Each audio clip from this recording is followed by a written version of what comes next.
Today marks 9 years since Hurricane Harvey made landfall on the Texas coast. First it hit Rockport and later moved inland, dumping historic rain on Houston for days. Yeah, we know it all too well. And now some Houston homeowners still waiting for compensation from all that devastation. Earlier this year, a judge ruled in favor of homeowners downstream from the Addicks and Barker reservoirs. The ruling found the U.S. Army Corps of Engineers knowingly released water from the dams into Buffalo Bayou during the storm, causing the catastrophic flooding.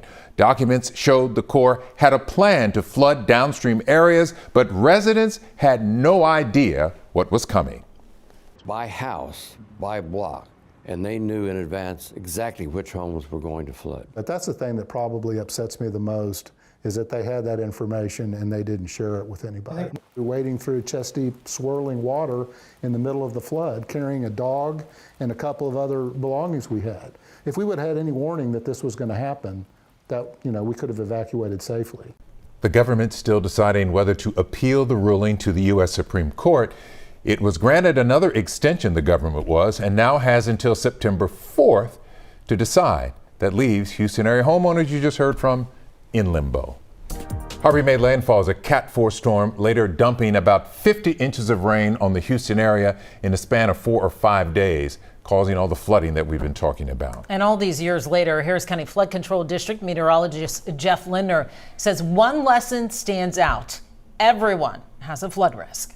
I hope the realization is that we all have a flood risk. The numbers kind of say otherwise. If you look at the number of flood insurance policies in the county, they're about stagnant. There really hasn't been a change since before Harvey, through Harvey, and until now. About 30% of the residents in this county have flood insurance. So I still feel like a lot of people don't think this can happen to them, and it can.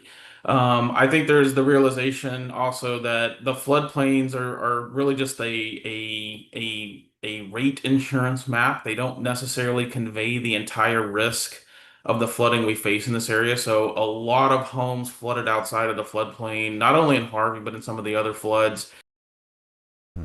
And a reminder here that flood insurance is one of the most helpful ways to prepare, especially as we remain in hurricane season. You know, Harvey, it feels like just yesterday and like a lifetime ago, all in one, doesn't it, Lynn Cannon? I know. Even more so if you're still dealing with repairs and damage from that storm. Absolutely. Yeah. Incredible devastation that we were watching, even as someone who wasn't here, the stories that it made across the country. That's right, because you were in college. I was in college, and you know what? I was watching. He was in college. college. And we were busy evacuating a building.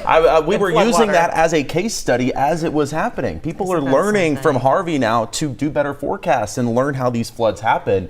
But a remarkable storm, and I know a lot of people here are still dealing, as we just heard. Yeah. Yes, and have PTSD the incredible as well. devastation. And you see there the satellite image. This is as it was coming in at Rockport, just north of Corpus Christi. That's what it was, a Category 4 storm. But then, of course, the big story around here we know is that it sat over Houston for 2, 3, 4 days. You see how it looped back out to sea.